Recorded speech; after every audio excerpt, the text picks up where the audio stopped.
So the only problem with that is you have to let me know when 1 o'clock is. Okay? Because I don't look at the time, ever. Very rarely. Huh? Why? Because it doesn't mean anything to me. Sun comes up, sun goes down. Doesn't matter if it's dark, doesn't matter if it's light. You do what you have to do when you have to do it. Okay? 1:30 in the morning, I was at IHOP. Okay? Helping somebody. That's what you do. I'm going to tell you why you're all in the room right now. On that date, NASA actually recorded it. Revelations, 12th chapter of the Bible. Something happened on that date. My classes started in 1989, June, because I had 6 children taken from me by CPS. I had them back in 3 days in court. By the end of that day in court, I had them by 5 o'clock. 1989, June. And that's the day I decided I got to learn this stuff and I got to teach it and I got to share it. Because I had a mentor during that 3 days. They took them on a Friday night at 6:30 p.m. Saturday and Sunday, I had a mentor that just stayed with me. Monday, I went into courtroom first thing in the morning. By 5 o'clock, I had my kids back home. That weekend almost killed me. I didn't know if I was going to kill somebody else or take my own life. It's one of the worst things ever, isn't it? You can't hardly stop from being in tears. It is a tough thing. And I am surprised that these CPS agents and police officers committing these immoral acts live through it, to be honest with you. Because it was everything in my moral capacity and my training and upbringing and my soul is the only reason they're still alive. Because I had the capability to show up at their house at 2 a.m. and end their life in their own kitchen in a matter of seconds without them even knowing I was there. And I didn't do it. And I don't recommend anybody do it. You don't take somebody else's life. But the fact of the matter is, they have no legal authority to do what they're doing. The laws that created Child Protective Services in the first place, which is Title IV and ASFA, say they cannot take a child from a parent without the parent's consent, or unless they've been charged, tried, convicted, and found guilty of a felony under proper due process of law, and then, and only then, can they take their children, and they must first search for a family member, and if the family member doesn't step up to the plate, then they can put them in foster care. And that's the laws that created those agencies in the first place. That was the intent of Congress. And yet they operate based on their own policy and feelings and bias. They look out at you and they don't like your looks or your tattoos, or maybe you've got the perfect child, a blonde-haired, blue-eyed 7-year-old boy, and somebody wants him. Now I'm telling you this because it hurts me. But in all the evidence I collect to go prosecute these people and put them in jail, I find attorney firms and other people that take these orders and they go out and they find usually a single mother who has a 7-year-old blonde-haired, blue-eyed boy because that's what someone wants and is willing to pay for. And they file a false report. They get CPS over there to take the kids. They handle the court case. They string the parents out, making them do all kinds of things, signing a family plan, until they can terminate their parental rights. And then they transfer them from one foster home to another, until they've lost track of them. And then the attorney gathers them up and goes sells them for $40,000.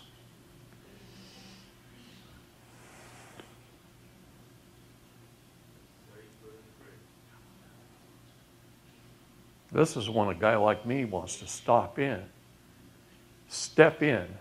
and not just kick their door down and send them to Guantanamo for trial, but I want to end their life. You understand that? But I don't do it. Sometimes I wonder why I don't. That's a struggle daily. But when I run into evidence like that, actual, factual, documented evidence and confessions, like a cassette tape where two attorneys in their office are talking about how they did it, yeah, I've got that.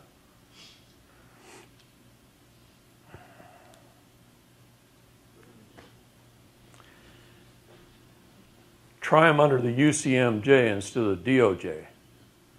That's the difference. Because then it's a firing squad instead of a slap on the wrist and 90 days in jail. Because the attorneys protect their own. Okay? So, that's the difference. 689. My classes went like this.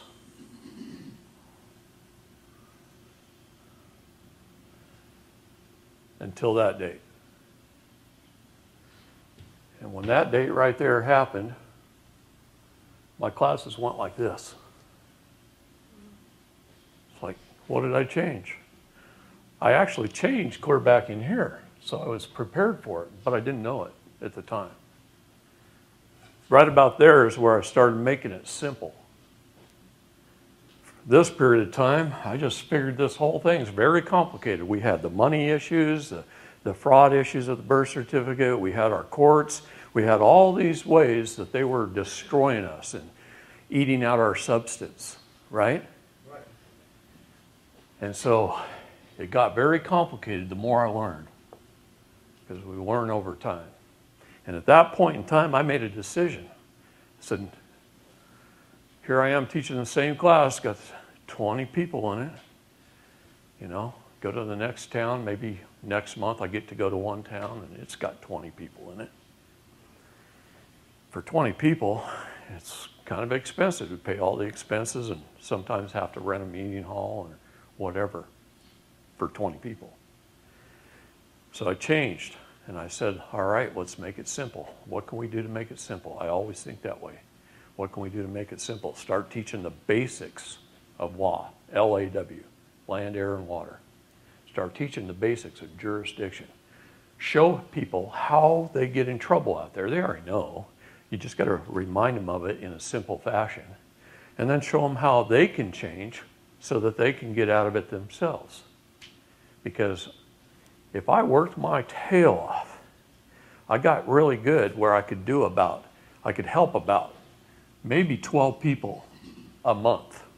Looks like too much tail on that too. About 12 people a month. If I was helping them with their individual case and their individual legal documents and the individual teaching and individual training that went along with it and how to get them to court and going in as their friend or whatever. Maybe if I worked my tail off, I could help 12 people a month. I said, this ain't gonna work. There's 327 million people in this country. I'm one guy. 12 people a month? You gotta be kidding me. And that's after I got good. Before it was one over a 3-month period of time. Especially if it was a federal case. Sometimes it was over a 6-month period of time. I helped one family. That was back in here, see, this period of time. That's it. We can't do that, guys. See, something occurred on this date And what occurred gave us 2,000 days of awakening. 2,000 days. September 23rd this month, we will be 730 days into it.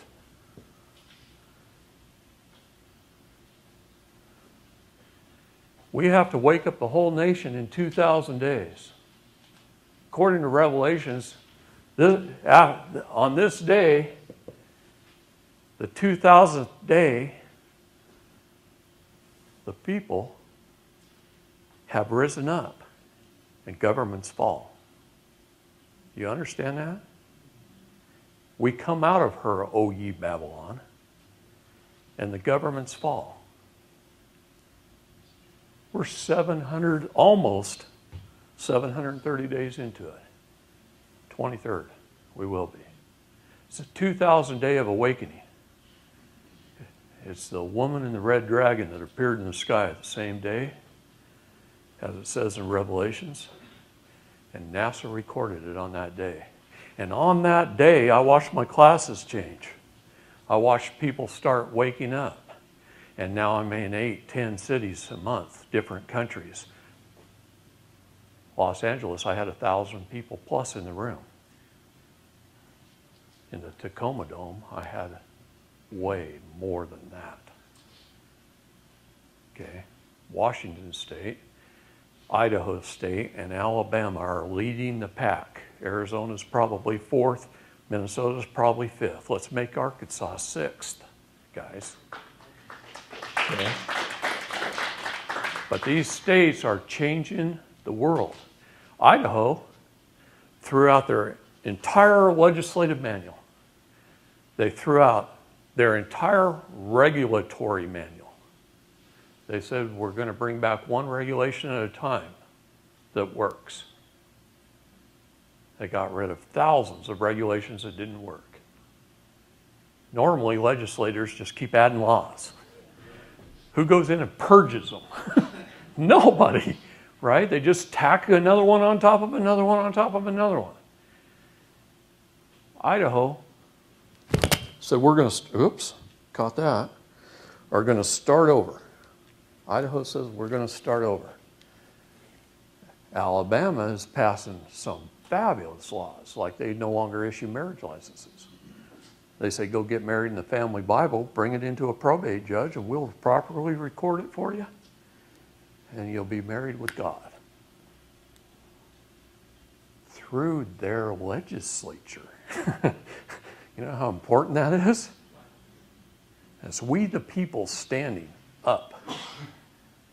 We the people laid down the law. If we don't, and we vacate our post as a citizen, and we just go about our daily lives, and we watch sports and go fishing and do things that aren't paying attention to what they're doing, corruption takes over, power takes over, greed takes over, envy takes over. The 7 deadly sins take over. I said this was a war about good and evil. It truly is. Okay? And we vacate our post, and we don't pay attention, and we go fishing, or whatever it is we do, just go to work every day and try and feed our family, which is a struggle nowadays anyway, right? Power, corruption take over, and that's what's happened. We vacated our posts. Now, even our grandfathers vacated their posts, but let me tell you the reason why. They didn't have good communication. In 1860, if a newspaper was printed in New York, somebody in San Francisco might have got to read it 3 months later. Now we have the internet. I can talk to somebody in New Zealand right now. See? That's a real key for us. We had to reach this period of time in technology before it would work, before revelations would happen. We had to reach this period of time. You know how important that is, saying that? Now we have instant communications. You and me can communicate with everybody. We can do it instantly. And our rates of return here were maybe 1% to 2%. And in here they were maybe 10 to 20%. And now our rates of return could skyrocket. We can wake people up and say, hey, what the heck you doing? Slap them upside the head and say, why are you claiming to be a citizen, a person, a resident? Do you know what that means? No. What does it mean? I've never been taught that. It means be the state national you were intended to be. Be an Arkansan. Right? Be proud of your state.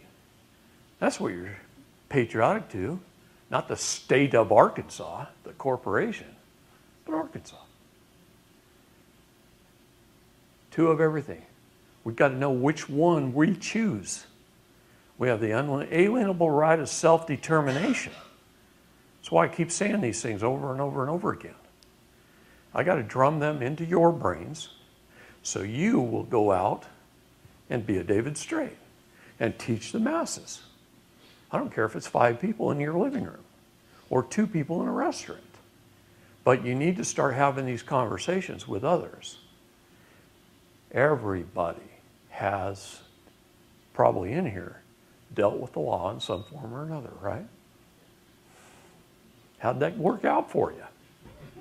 See, if they didn't get good, darn, and piss you off, you wouldn't have got off the couch. You wouldn't have stopped watching football, and you wouldn't be here today. Correct? How far did you come, right? See. 2,000 days of awakening, and we're 730 days in. So we got roughly 1,300 days to wake up 327.2 million people. Most of which all live in Washington, D.C. What do I mean by that? Over 300 million people that live in Washington, D.C. because they live in one of the 10 districts of the District of Columbia. Don't believe me? Go get indicted in Arkansas by a federal judge. And you'll get tried in the District of D.C. by the sheer use of your zip code. See, my zip code, which is not mine, it's theirs, and I don't write it on any envelope unless it's got a box around it or brackets. Most of the time I put zip exempt.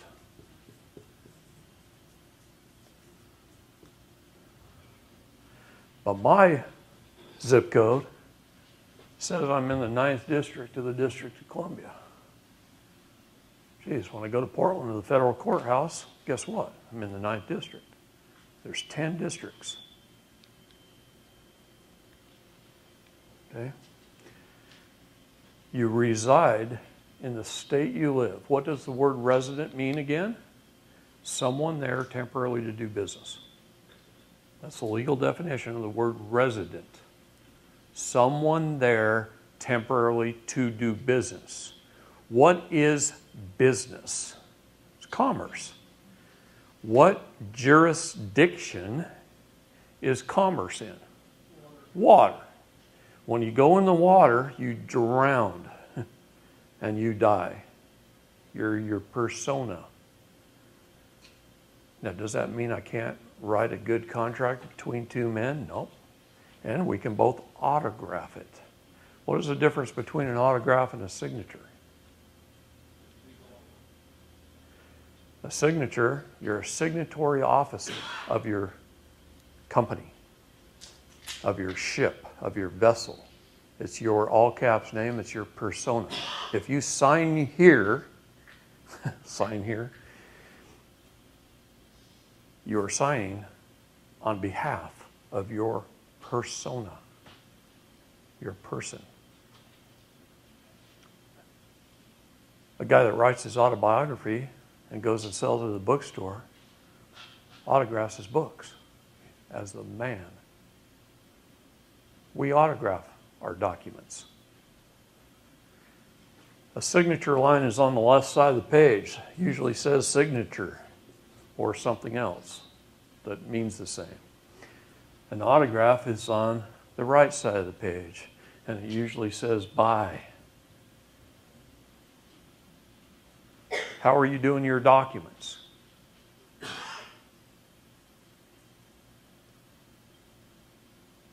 Should it say underneath that line? Well, lots of things. It could say all rights retained. It could say sui juris.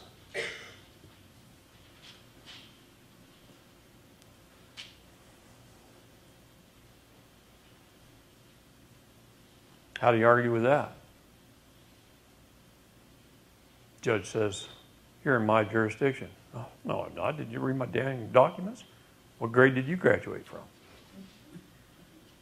You know, I love you. We can go golfing together as neighbors, but you ain't getting away with it here. See, you're my public servant. You take control in the court. It's an employee-employer relationship. Most of the time, they're the employer and they treat you like the employee because you pretend to be a U.S. citizen and you appear by general appearance. They got you. All rise for the Honorable Judge Bob Smith. And you stand up. Not me.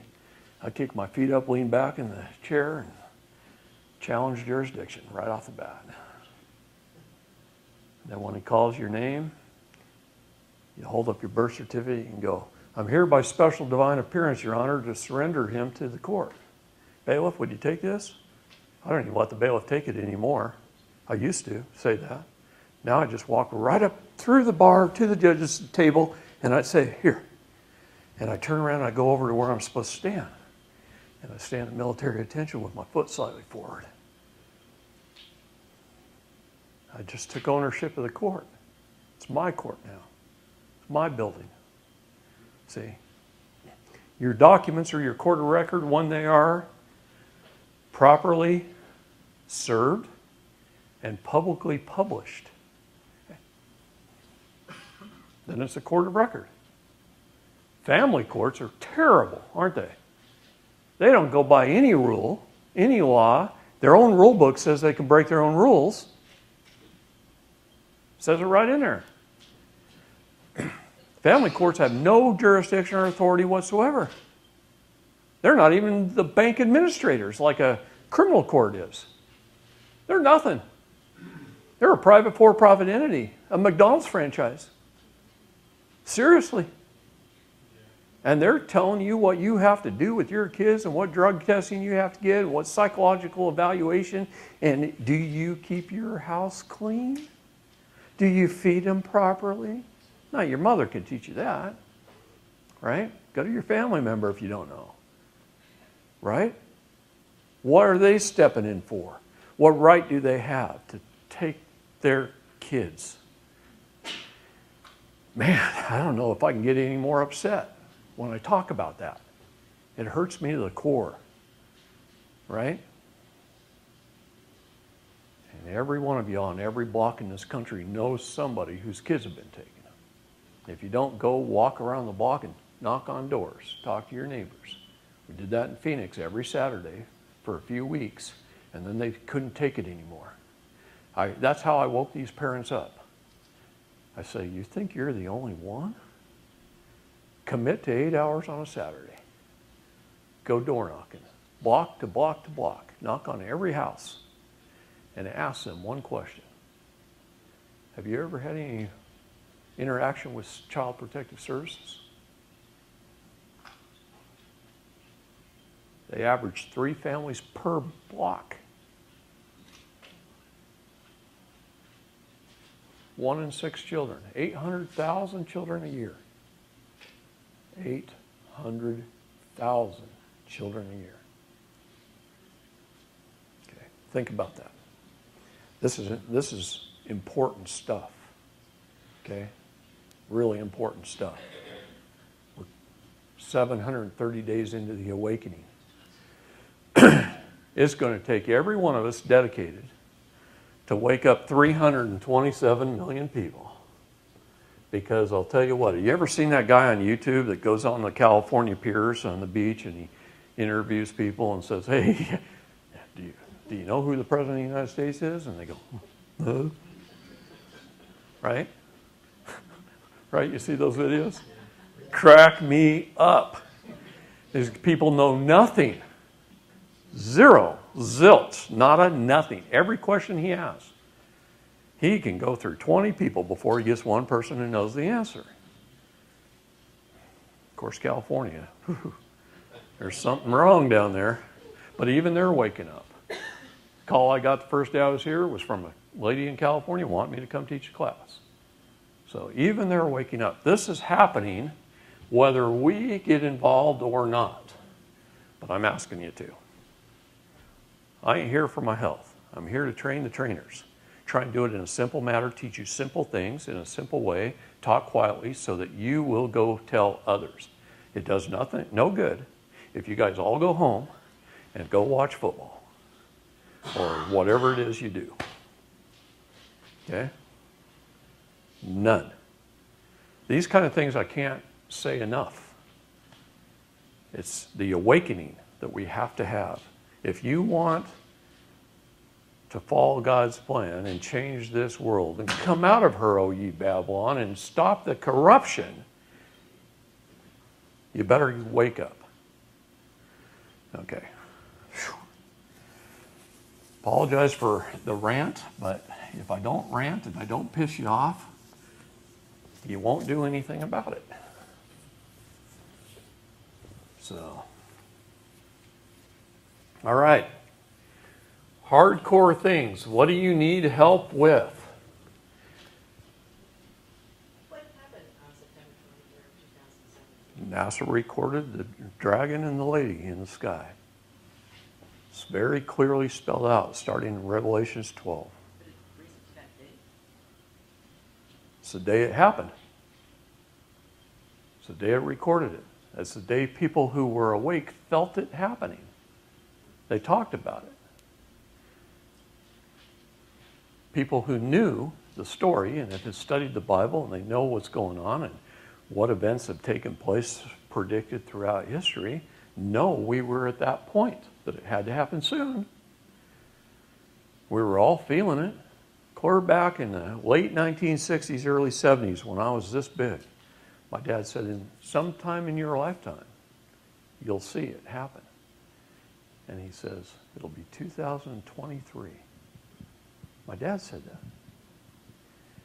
And I said, how the heck do you know that? I don't believe you.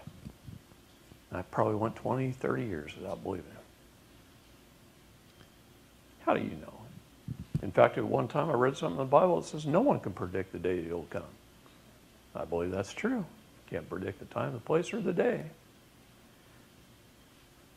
But everything else has come true. All these revelations have happened and have been proved to happen. And now we're in the 12th chapter during the 2,000 days of awakening. And we're 730 days in.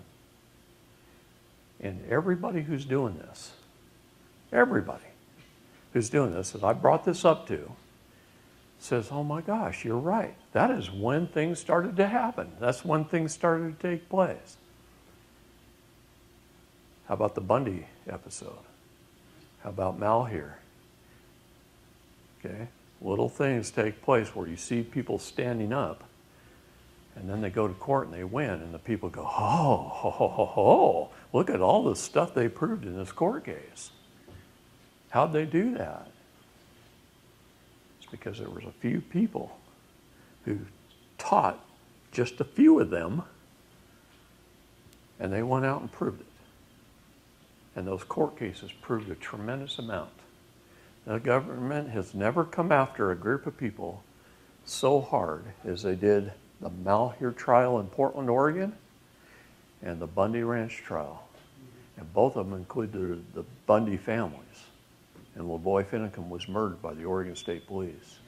They didn't just murder a little boy, but they murdered 3 nurses in Burns that worked on little boy when they brought him in.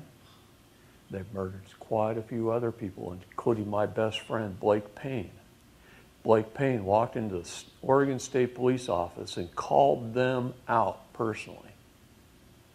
And then Thanksgiving Day, following LaVoya's murder, they did a pit maneuver and ran him off the road into a tree and killed him. I sold him horses, I sold him hay, I bought hay from him. I mean, we were both farmers in Oregon. Okay? I'm just a farm boy from a mill town, but I got one heck of a lot of education and experience. Okay?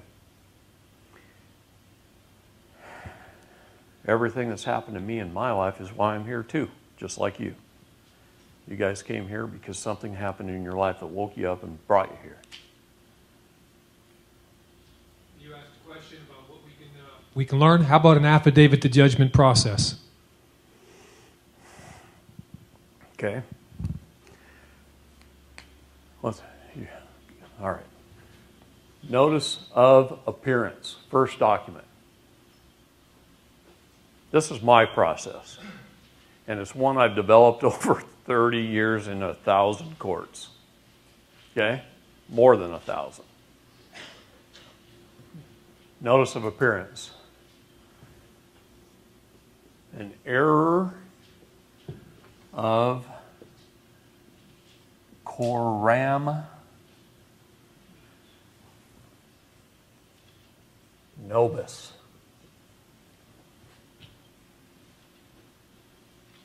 What is that document? It says, hey, court, you made some errors. You're foreign to me. I'm an American state national, a man, a living soul, and sui juris. You summoned the dead. All persons are equal in the law. It doesn't matter if you're rich or poor or black or white. That's because you're all dead. You walk into a courtroom and everybody there is dead.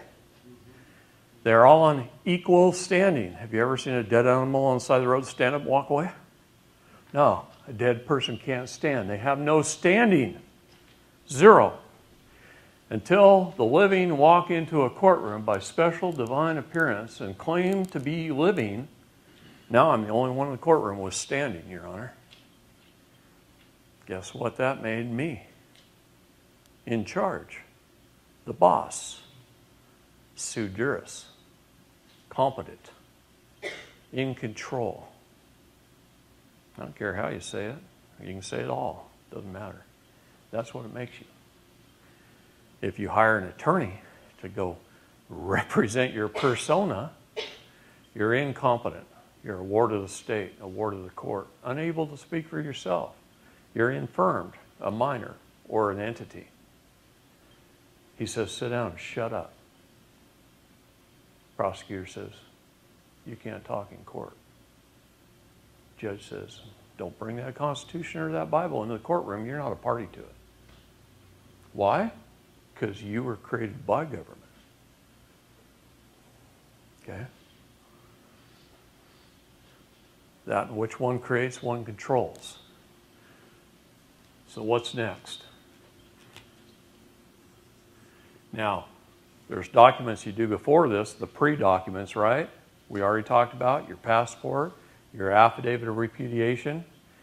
You can do a patent activity. You can do a deed of reconveyance on all your names spelled every which way possible and record them on the land. You can do all kinds of documents. Go to Anna Von Reitz's website. She'll list off a whole bunch of them you can go do. What does each one of those documents do? They help you previously to prove intent. They help you to establish your intent. Something you've done previously that's a settled matter, right? They're good supporting documents. But the only two that are required are what? Notify the Secretary of State in writing of your status. So you do an affidavit of repudiation of your citizenship and you say, I am this, I am not this, and I am this. That's what you do. CopperMoonshineStills.com. Oh, Anna Von Reitz. Anna Von Reitz, yeah. Okay. Notice And then an affidavit. We'll call this truth. Affidavit of truth and facts. How do you want to do that affidavit? I'll tell you how. How does a police officer build a case against somebody? Line upon line. Precept upon precept, line upon line, just like it says in the Bible. At 4:09 p.m., I arrived upon the scene, and I saw this dead woman here, and I interviewed the witnesses. And this is what the witnesses said, right? And this is who they blamed, and this is what happened. And the next day I followed up by doing this and this and this on this date, and they build a case, a timeline of events. Your affidavit of truth and facts should be a timeline of events.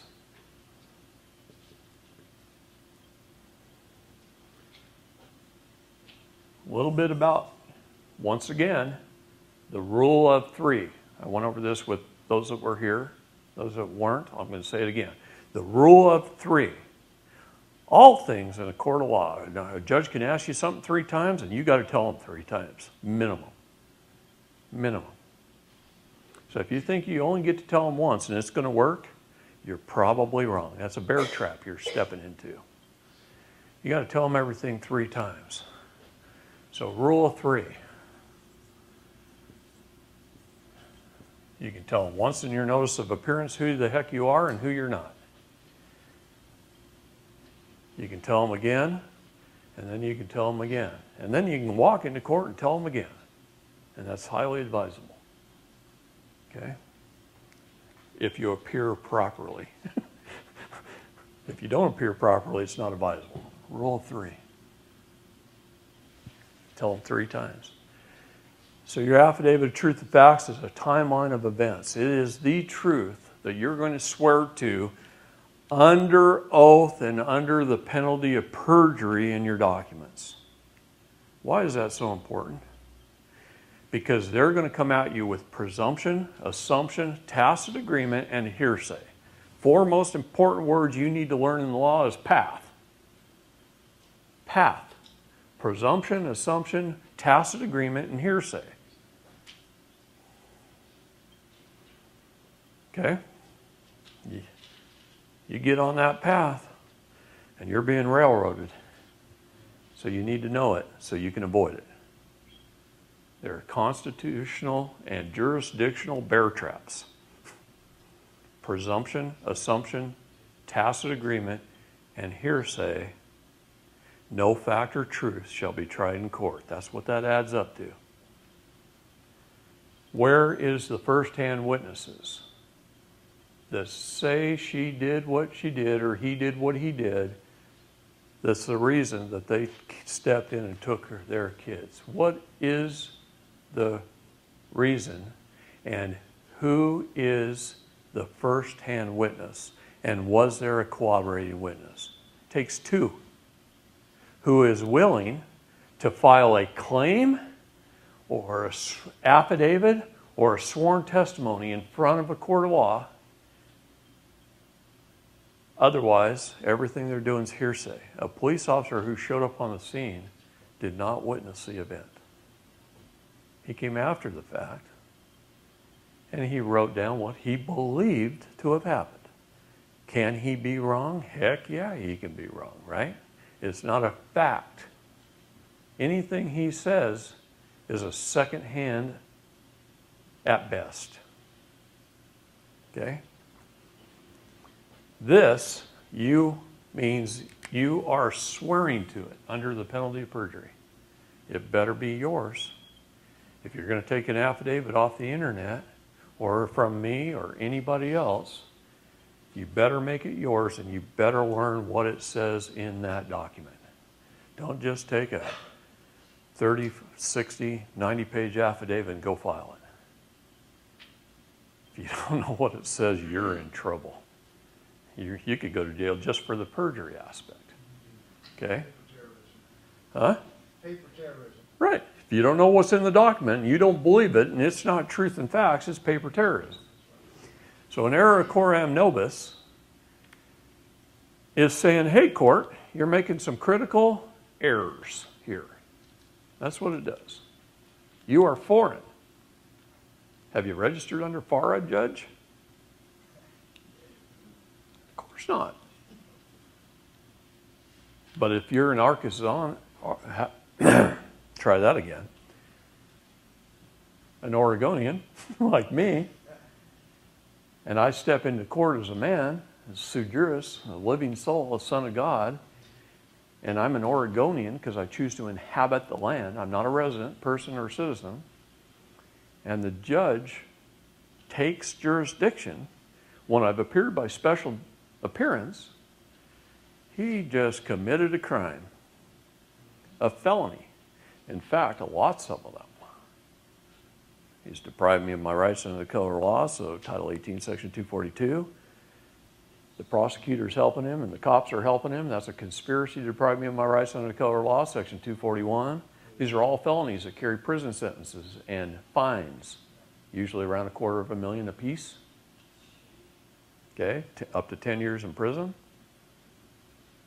He's committing all kinds of felonies, right? So we notify them that, hey, buddy, this is our notice. You are a foreign court and a foreign judge in a foreign state, a foreign land, as a private for-profit entity, calling themselves the, whatever it is, federal government, the state of, the county of, the city of. If you can get a Dun & Bradstreet number and a Manna.com report, supply them. Exhibit number 1. Exhibit number 2. You can attach as many exhibits of evidence to support that as you want. You write number 1. Blah, blah, blah, blah, blah. I, David Lester Straight, claim this is what happened. Number 2. See attached exhibit. After you write a little paragraph about something, you see attached exhibit number, and that's your document of proof. We have a problem finding DMV reports on federal district courts. DMV reports. Dun & Bradstreet. Oh, DNB. DMV report. Dun & Bradstreet on the district. We can find them on the lower courts, but the district courts are difficult. Well, that's because there's no Dun & Bradstreet number on a district court. Understand that right off the bat. They're an Article 3 court. They're actually a court. And how can they be that and be foreign? Because it's up to you. There's 2 of everything.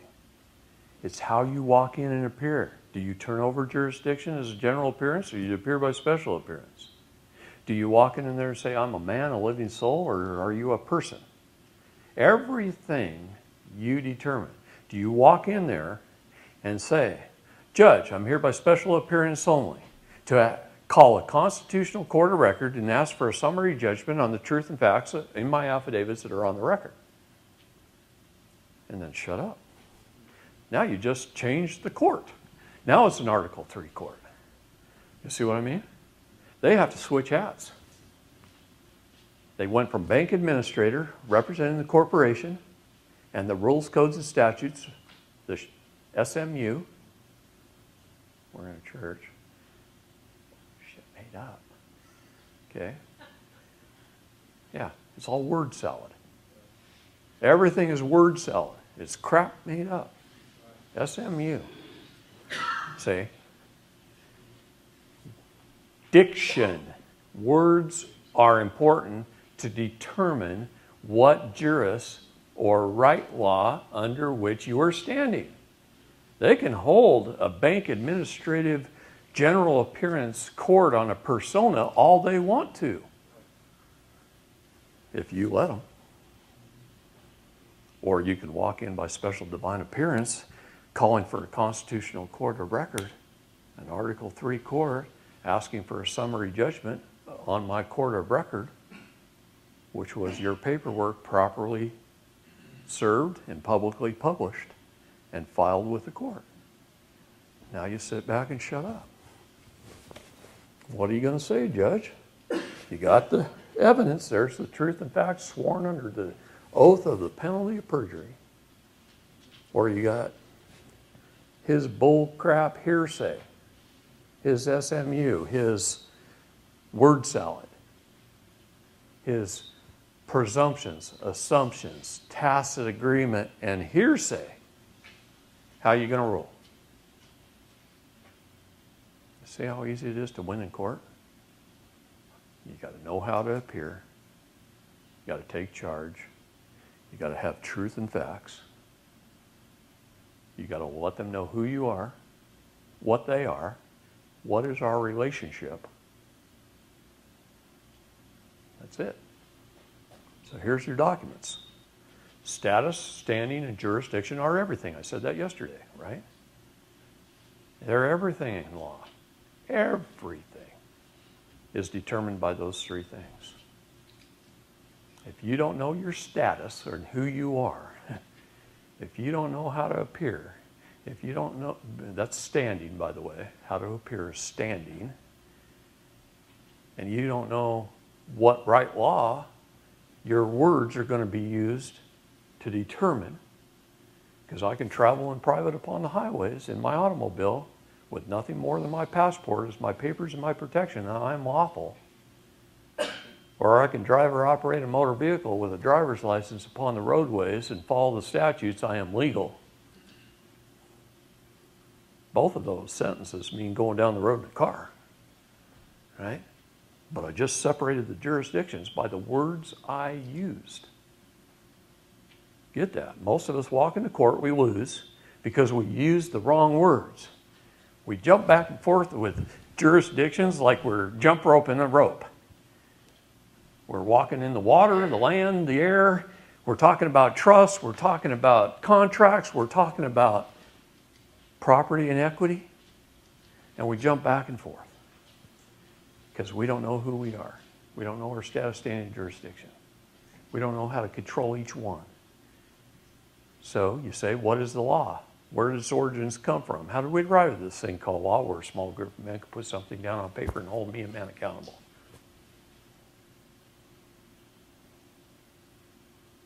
Judge, can you answer the question?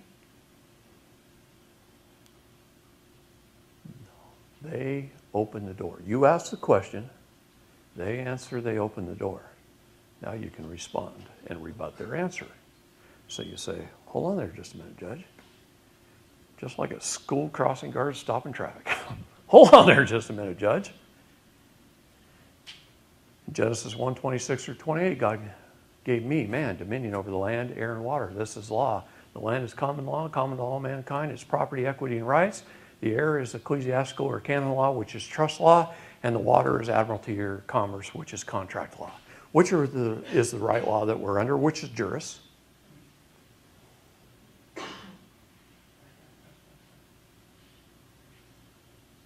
Judge, can I have an answer? Well, contract law. Okay, bring forth the contract. Does it meet all 8 elements of a contract? Is there a meeting of the minds, full and honest disclosure, full terms and conditions? Is there consideration? Is there 2 wedding signatures by 2 like kind? Is there privity of contract? Privity of contract, what does that mean? That means if you and I have a contract and you just don't want it anymore and you sell it to him, guess what? Thank you for your gift. I appreciate you paying it off. I really needed it this time in my life. But you and I, we have no contract. I really appreciate you paying him off for me. Thank you. That's the conversation I have with third-party collection agencies. Guess what? They don't call me again. Of course, I'm not in debt to anybody anymore, but if I was, it's gone. That's what I teach people, and I've had people go, I just talked to my collection agency. I told them what you said. They said, we won't bother you anymore. Okay? It's all a matter of knowing what to say, when to say it, the right words that determine the right jurisdiction. There is no privity of contract between him and I. I signed it with him. He's got the wedding signature. He got paid. Contract's fulfilled. Sorry, buddy, about your luck. Thank you for that gift. Yeah, hospital bills. That's a great one. That's what you use with hospital bills. Okay. What's that? So, bring forth the contract. Doesn't meet all 8 elements of a contract? Can you prove it? The burden of proof's on you, Judge. Or Mr. Prosecutor. Burden of proof's on you. Where is it? If it doesn't meet all 8 elements of a contract, and there are 8, by the way, not the 2 or 3 they want to lead you to believe, but there has to be a meeting of the minds, full and honest disclosure, terms and conditions of the contract, 2 wedding signatures, privity of contract, on and on and on, right? If you want all 8 elements, I can send it to you. Okay, there's not. Court clerk, can we please dismiss the court with prejudice, Judge? You agree? See ya. Case closed. Let me tell you what they're doing to people right now. It's a friend of mine, known him for several years, Navy fighter pilot. Degree in physics. IQ above mine. More carrier landings in 1 year than any other ensign. He was awarded that. He was one of 200 men Q capable. I know you probably don't know what Q capable means. It means capable to haul nuclear weapons. Navy allows 200 people at a time in the United States Navy who are certified to carry nuclear weapons at any given moment. There's 200. Never goes over that. Never goes under that. They choose 200 people. One retires, they put one more in. It's that simple. Q-capable pilot. Highly educated man. Lived in Idaho. Drove to Massachusetts to help a friend move to Idaho that he had known for years. Pulls into a gas station in the state of New York. Police didn't like his trailer that he was moving with.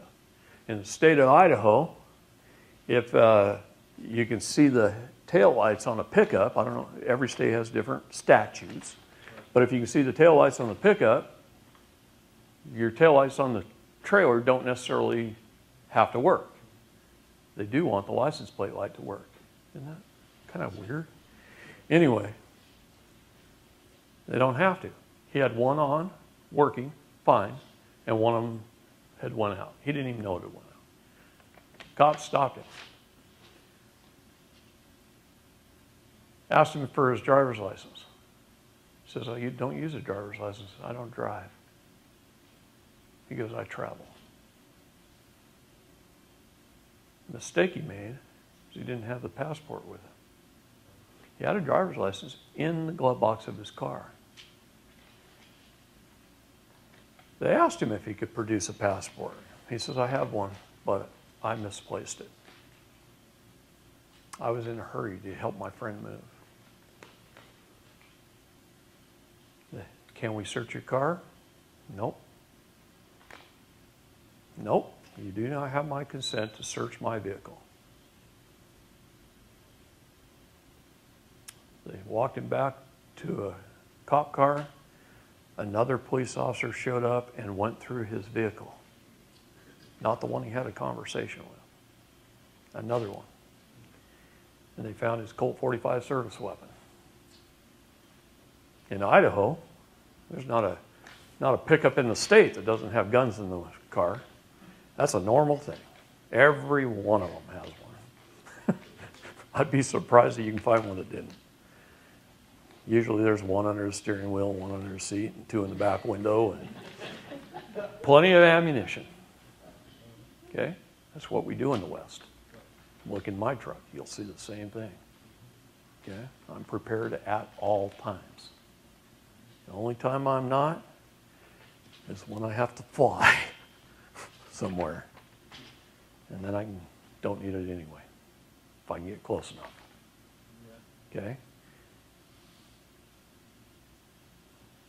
So there's a little law in the state of New York that if it's okay to have a gun in the car in New York, by the way, as long as your ammo is not within a close proximity of the gun. So you have to have your empty gun in the glove box, and since he's driving a pickup, probably in the very back next to the tailgate, his ammo, and then he'd be legal. It's not in close proximity.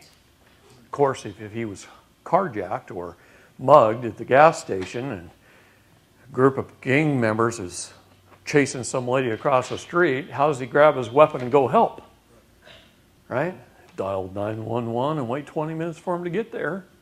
Crime's over in about 30 seconds in most cases. Most cases, under a minute, for sure. So what happens? They lock him up. They haul him before a judge the next day, and the judge fines him something like, it was like $1,400 for the traffic offenses, and said, we will send you a letter to tell you when you have to appear in court on the gun charge. And he takes off and he drives to Idaho. Never got a letter. Ever got a letter. He goes down to the state of Nevada and he helps another friend. And he gets stopped by a police officer for speeding. I think said he was 17 miles over the speed limit. And the police officer walks to the window and everybody speeds. The cops have to slow down to stop you in that state. It's miles of open desert road. Not another person for a long ways, or most of the time.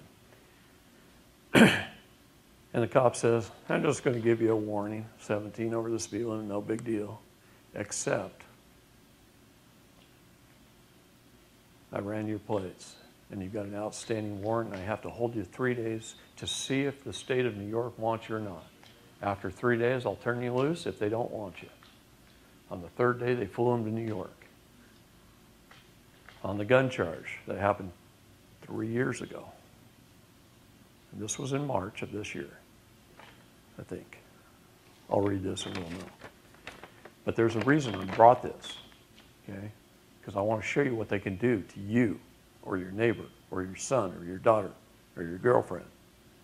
They can do stuff like this at a moment's notice in most states. So this is an important story to me. One reason is he served this country. Okay? It's very important to me. He didn't know about the corporate government when he was serving. He thought he was doing the right thing, being patriotic, loving his neighbor, protecting him. Okay? So you take the intent, not the act. They haul him in front of a hearing, and he walks up there, and they say, Fred Benz. And he says, I don't know who that is. My name is Benz Frederick Richard. You must have the wrong guy. And the judge says, take him to the county jail. We're going to order a competency test. Puts him in jail. 2 or 3 days later, the psychologist shows up at the jail. And guess what? The psychologist says he's competent to stand trial. Guy's sharp as a tack. Competent to stand trial. So the judge doesn't like that. So he orders another psych eval. And the second psychologist comes in there and asks him a bunch of questions. And guess what? They're religious questions, and they're questions just like I'm teaching you today, the right answers to that you're not a person, you're a man. And Fred says, I'm not a person, I'm a man. I refuse to be a person. In fact, it's a sin to be a person. If you don't believe me, read Job 32:21 and 22. It says, be the man and not the person. Why did one author in the Bible over 2,000 years ago clearly distinguish between a person and a man? And it says, if I put a flattering title upon the man, surely he will sweep me away. In other words, it's a sin to claim to be a person. It's against your religion if you're a Christian. You might not have known that. Knowledge is key, right? For their lack of knowledge, they will be crucified. Or many other ways they say it in various verses of the Bible. Over and over and over again, precept upon precept, they say it over and over. Why are you persons? See, I'm teaching you not to be. I'm teaching you the very basics. If you are, you're going to get destroyed. And it's a sin to claim to be a person. Most people had no idea. Right? We're people, not persons. So, to my fellow aviators, military men and women, and all Americans, you tell me if this sounds like a guy who's insane. See, the second psychologist asked him political and religious questions that he answered right. When you have the knowledge I have, he answered them correctly. And the psychologist, who doesn't have a degree in the law or religion, and he probably was taking underwater basket weaving through college, marked the answers as wrong, found him delusional psychotic. And then they went back to the first psychologist and said, don't you think he could use some additional treatment? And the guy acquiesced and said, okay. And so without any due process of law, without a trial, without a jury of his peers, they put him in a maximum security Hudson River forensic maximum security psychological center. That's what it's called, long name. And I went there to visit him. And you go see him, and this next Friday, they're going to try and do a court order to force him to take psychic drugs that literally make those guys zombies. There was a guy staring at the wall. He wasn't near a window, and he was staring at the wall. And I'm sitting there talking to Fred in this big, kind of like a cafeteria, tables and chairs, right? That's where you get to visit patients. And there's this guy staring at the wall over there. And I'm kind of just glancing over, looking at him. What's he doing? Fred says, that guy's really sharp. I used to play chess with him. Then they put him on the same medication they want to put me on. Now he's a zombie. You know why they do that? Because they don't want the media showing up to do a report on the hospital and not see patients who are extremely intelligent and can speak their mind and can carry on a good conversation. It's supposed to be a mental health hospital. They're supposed to have mental disabilities, so they make them look like they do by the hundreds. And they get paid very well out of the Sesta QV trust that I explained yesterday to do it. And they do it under court order with no due process of law, no trial by a jury of his peers, no right to defend himself, no documentation. He hadn't had a chance to put in any of that. Literally, took him after the third day, the second hearing in the third day, which lasted, both of them lasted less than 15 seconds, and put in an order, the judge put in an order to put him in the mental facility. So when I read this, I want you to tell me if you think this man sounds like he belongs in a mental institution. This is his own letter, his own writing, a flyer that he made to pass out to his fellow Navy aviators at the air show coming up, the Naval Air Show coming up in Reno, Nevada. He made this flyer, mailed it to me, had me make hundreds of copies and get them out down there. So I did, or I am. It's coming up here shortly. 42 years ago, April 7th, 1977, I, Frederick Richard Benz, swore an oath to protect and defend the Constitution for the United States of America. Sorry, I get choked up. Against all enemies, foreign and domestic, and to bear true faith to the same. We all took this oath. And as far as I'm concerned, there's no expiration to this oath. Many times we are thankful for our service to our country, but how often are we truly deserving of these things? My plight. Simply put, I challenged the jurisdiction of a state of New York court. He had 15 seconds. He said, I hereby challenge jurisdiction. I am not the person, I'm the man. This is my name. I order a psych eval. Hearing was done. That's how long it took, right there. And I was sent to an insane asylum. Normally, once jurisdiction is challenged, the court has to prove in writing and on the record that it is jurisdiction, or in other terms, authority to try a case. It cannot proceed until it has proven that it has the authority to make rulings and orders. I challenged the County of Saratoga, New York court on April 4th, 2019. I filed a demand for dismissal due to lack of jurisdiction. Since then, I have filed an additional 4 documents. He's done this now after he's been in. Okay. No ruling has been made on those demands to date. Thursday, August 22nd, 2019, instead of making a ruling, the court took discretion where it had none. It broke a Supreme Court ruling in Videk versus Jones of 1980, conducted no hearing. He doesn't have a law library in the insane asylum, guys.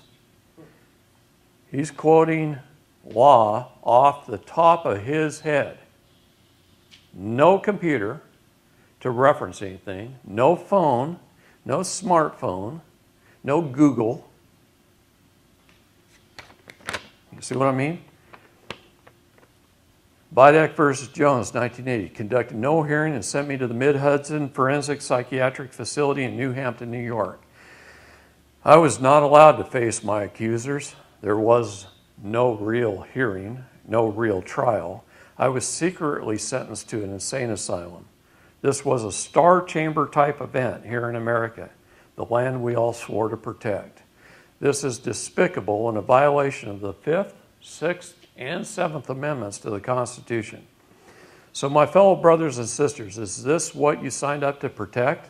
My crime? I was charged with possessing a gun, which according to the Second Amendment of the United States Constitution is a right and necessary, as we are all members of the militia once past the age of 15. Please do not make light of my plight.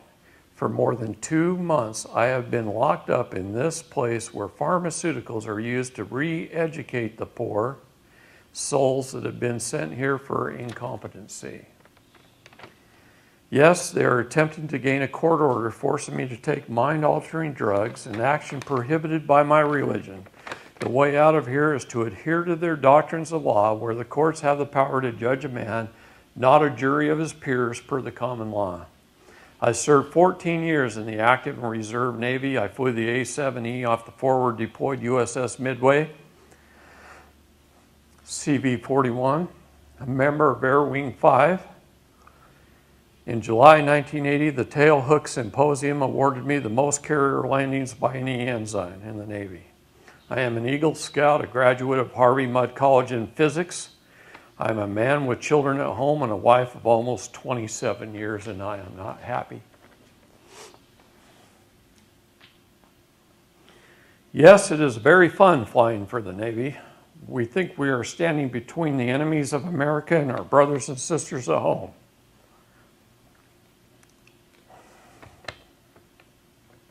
But we are allowing tyranny to occur daily upon our land. It is time to wake up and take action. Our biggest problem is our courts, where we are being fleeced daily and squirreled away in insane asylums by the hundreds if we object. He is watched. He calls me on the phone 2 or 3 times a week. And he has watched good people come in, like you and I, and then put on mind-altering drugs, and they become zombies because they're afraid. It's a money-making scheme, and they don't want any outside visitors coming in and seeing people without severe mental difficulties. So they create them with chemical drugs, pharmaceuticals. He said he's never seen a place where there is more drug dealers in his entire life than the staff at Mid-Hudson Forensics. That's what he told me on the phone. They're pushing high doses, 800 plus milligrams. I'll get to it. I'm telling you. You can get involved as you got involved with the military. You can pass this memo to all you know, put it on the internet, call your friends, get them involved. Read, learn, think. The corruption is all around us. It will not go away until we show it to all Americans. That's why I'm telling you here. Evil cannot stand the light of truth. These evil guys are like cockroaches. And when they're operating in the dark of their black robes in their dark, dim courtrooms, and you walk in there and you shine sunlight, they scurry into the cracks. Let me tell you, they do. When you stand in a courtroom like I stand in a courtroom, they shake and run out of the room half the time. Okay? My family is at great risk. We need financial support while I'm incarcerated. Further, I need financial help in obtaining assistance. Please send whatever you can via PayPal to straightint@msn.com. He's telling you to send the money to me. He says, David, you're the only one I trust that can do this. Help me. Get me out of here. Put it this way. I've now spent, well, with Jackie and her airfare and hotels, I spent $4,150 myself going there and with my expenses to fly and stay in a hotel and rent a car and travel up to Saratoga County and stay in a hotel there and file documents. I spent 8 days there. I spent $4,150 in costs. State of New York, your tax on a rental car was $169 for the week. That's more money than I'm going to spend for a rental car in Arkansas for these 4 days. That car is $20 a day, $80. Okay? So just the tax in New York on a rental car was more.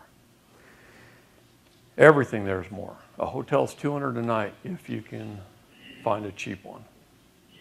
Okay? If you know me, please send a notarized affidavit of character to the above email. Come and visit me if you want to hear it from the horse's mouth. I am not insane, delusional, nor psychotic. Ultimately, I plan a malpractice suit against everybody involved.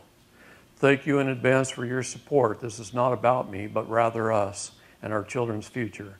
Having read this, if you do not believe we are in trouble, hear the words of Thomas Jefferson.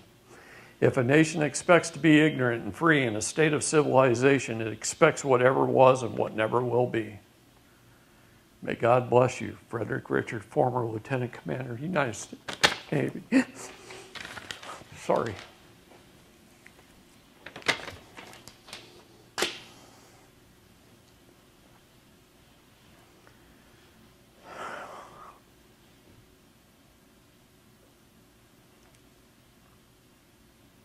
Look at me.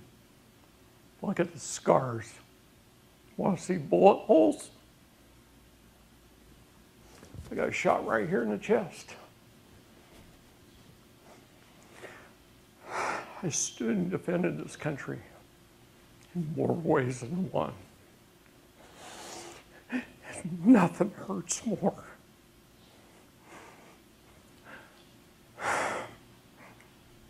than seeing a man like that have that happen to him. Right? He's fallen too. Now's a good time to take a break. If you have to go to the bathroom, but it's not lunchtime yet, okay? I'll get through it. I'm just telling you, we need to help this man. We need to help her. And anybody else that needs help. We've got to step up to the plate.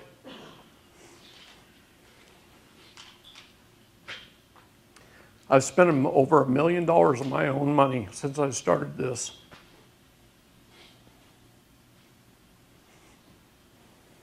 Not for my benefit, but for yours.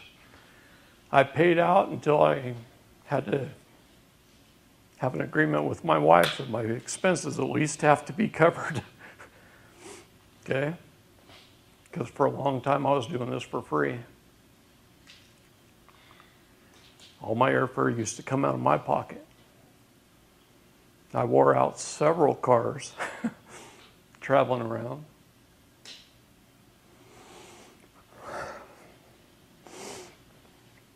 And I can't stand it anymore. The last 2 years, I've helped get over 270 children back to their family.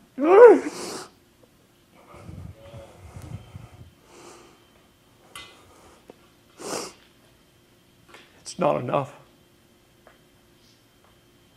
Okay. I told you I was going to make you upset, right? I came here to piss you off. I really did. I wasn't kidding. Because otherwise you're not going to get off your butts. We don't do anything unless we either get darn mad about it, or fearful for our own family, or a very close friend. And I'm telling you to get fearful for Fred and her and anybody else that needs it. Get off your butts. I should be able to leave here and go home. And every weekend, one of you guys ought to step up the plate and be holding the class just like this.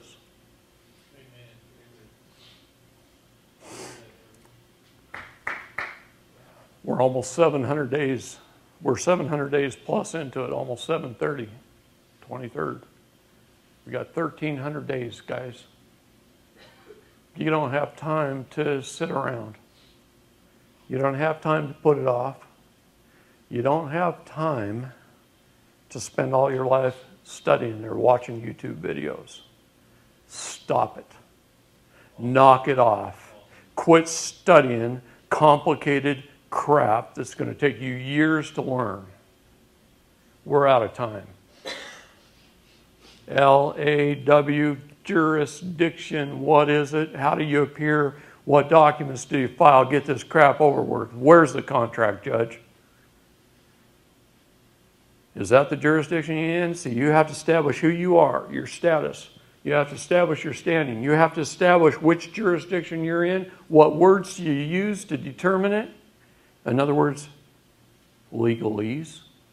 Geez, attorneys came up with a whole word for that called legalese. It's words we use that determines the jurisdiction we're in. You get that? It's language. It's English language. We were never taught the English language. How many people know to put a full colon in front of their name? I had to read the Chicago Styles Manual 15 times to figure that out. And listen to David Wynn Miller and a whole heck of a lot. And when he died, I went to his funeral. Okay? Parse syntax grammar was so far ahead of its time, and he proved it in so many instances, and so many times the court just ignored him because they didn't know the language. They were compartmentalized legal idiots. And they are. All of them are. We all are. But a lot of us could be working for the county or the sheriff's department or an attorney or a court or whatever, or a paralegal. I don't know what you guys do. I don't care. But if you are, if you're a real estate agent, a title officer, an appraiser, you're in a conspiracy to defraud. You're part of it.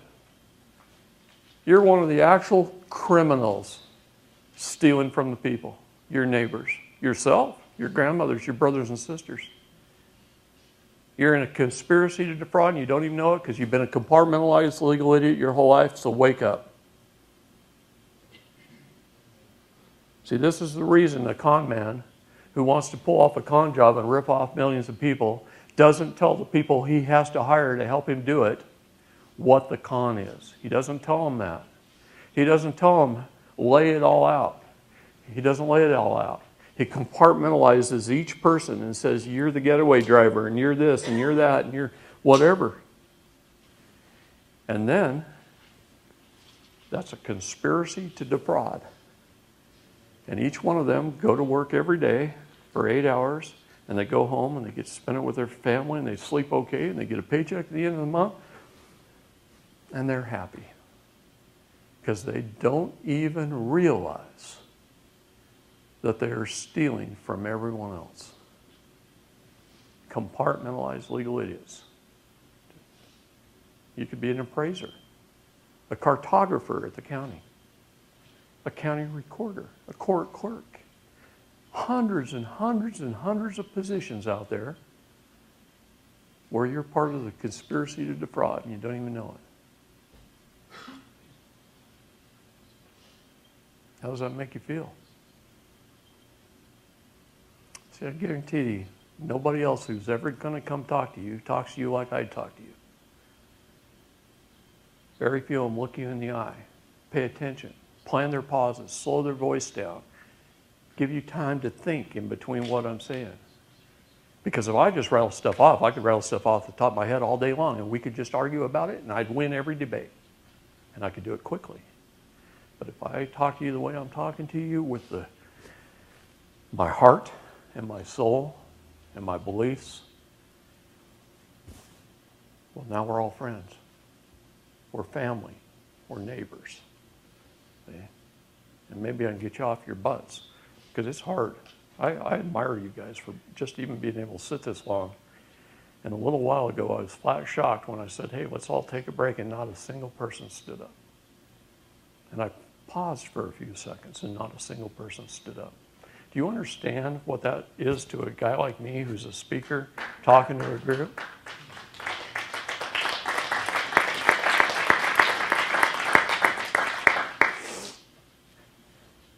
In Utah, I put on the same class, said different things, but it was a 6 to 9 p.m. on a Friday and an all-day Saturday, and then it was Sunday too. And we started at 6, and we ended at about 3:30 in the morning, because I told them I'd talk as long as you guys will sit there and listen. And people were going out their cars and getting their sleep bags and rolling them out on the floor. And the next morning, we all got up and had breakfast together at 8 o'clock, because the good person that put it on brought a bunch of food. And the ladies worked at it, and they prepared it for everybody. And we all got done eating, and we were an hour early. So I started talking. I walked back up there, and I said, man, I'm tired. But nobody wants to leave. All right, let's cover something else. Want to cover land patents? Property? You tell me what you guys want to cover. I'll cover it. I can talk on any of these subjects, all right?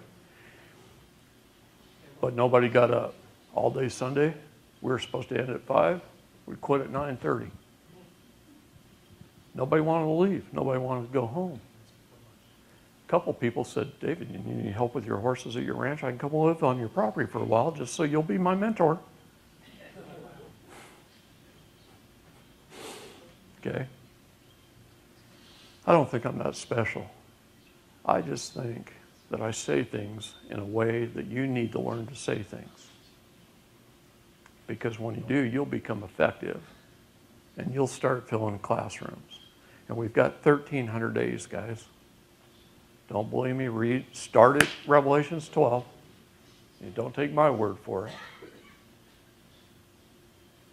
Watch, and you'll figure it out. We've got 1,300 days. How are we doing on time? We've got 15 minutes left. We've got a question here. You never made it to affidavit to judgment. Okay, question first. In regards to your friend who's in that institution, could you please let us know, I know we got to reach people and let them know and educate them about this, but particular things that we can do to unite our efforts towards that brother. whether it seems to me like we have an administration right now who, with all due respect, the Kardashians and them can go in and get people out of jail. Can we, for one thing, reach out to the Trump administration and let them know about this? It seems like there's fertile Believe ground me, I with them. have. I've called 2 admirals, 2 3-star generals, many lieutenant commanders, and I've told them the situation. We're going to pass a whole bunch of flyers out in Reno at the air show. That's a naval air show, by the way. I just flew a good friend, a paralegal out of Utah, on my dime personally, and she's staying at, trying to think of the name of the hotel. Doesn't matter, it's right there. There's one in New Hampton, right 3 miles from the forensics facility. Because when I walked into Saratoga County and I presented documents and I talked to his public defender, when I left and I walked out and I got on the elevator and I went downstairs to walk out to the parking lot, as I'm walking to the outside door of the building, I see the public defender who I was just in the office with had taken the stairs and beat me down, and he's putting his coat on as he's running through the quad. And I says, "Hey, where are you going?" "I didn't scare you off, did I?" He said, "No, I'm going to go see the judge." He retired a week later. 23 years as a public defender. And he decided enough is enough because of my conversation with him. In 23 years as a public defender, I'm the first guy who laid down the law for him in his office to his face. Scared the holy crap out of him. I served him with an error coram nobis and a notice of appearance. He ran and tattled on the judge. I said, "I'm there by executive order. Just flew up here from D.C. And I scared him to death." We get a copy of it. He's got a list of our email addresses. Okay. Everybody, okay. I tried to scan it in the computer, and old Fred put it on orange paper. And you know what it looked like when it scanned in? It doesn't scan very well. Couldn't read it at all. But if we could get a copy of that, we could send it out to everybody on our email list. And I think that might help our case here to make people mad, as well as to help that gentleman. I got that in the day before I flew here in the mail at my house.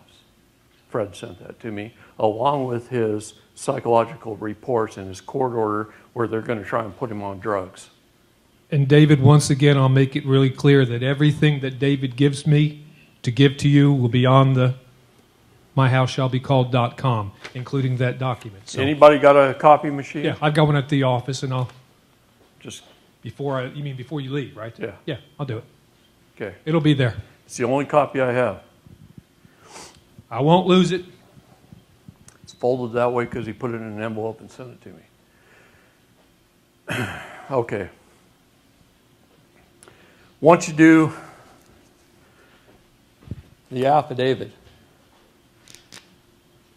they have time to respond, right?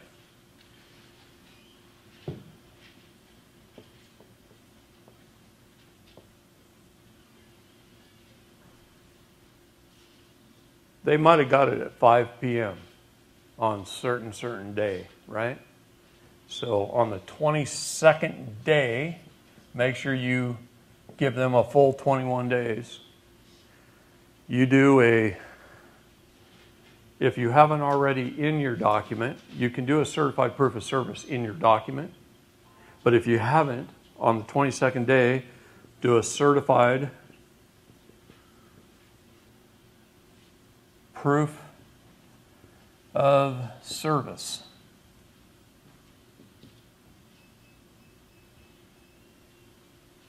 And you also do a certified proof of judgment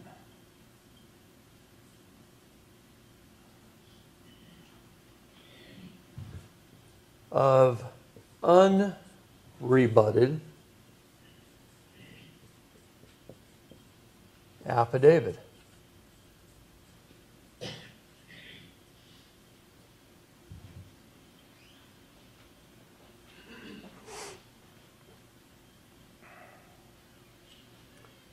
You judgment your affidavit. Lots of people do affidavits and they never follow through. Ever follow through. They don't certify their proof of service. What did I say? Your documents are a court of record once they are properly served and publicly published. Now, they didn't respond. If they did respond, great. Just answer them back. Go through the process one more time. Repeat if they answer. Repeat. Rebut their answers. What are courts? Courts are banks. In banking, you have a 72-hour right of rescission. You get a letter in the mail or you get stopped by a police officer by a car and they give you a ticket, you got 72 hours to take a red Sharpie across the face of the ticket and say, your offer to contract is not accepted.